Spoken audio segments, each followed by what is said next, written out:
تحلو حياتي بقرآني، وجمال ذاتي قرآني، تسمو صفاتي يعلو مقامي أعوذ بالله من الشيطان الرجيم.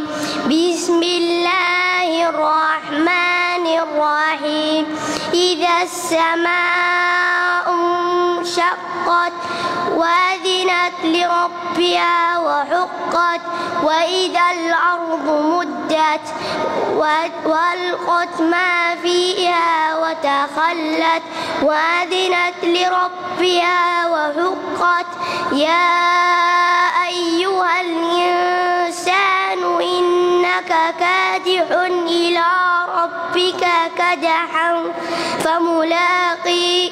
فأما من أوتي كتابه بيمينه فسوف يحاسب حسابا يسيرا. تحلو حياتي بقرآني، وجمال ذاتي قرآني، تسمو صفاتي يعلو مقامي وغدا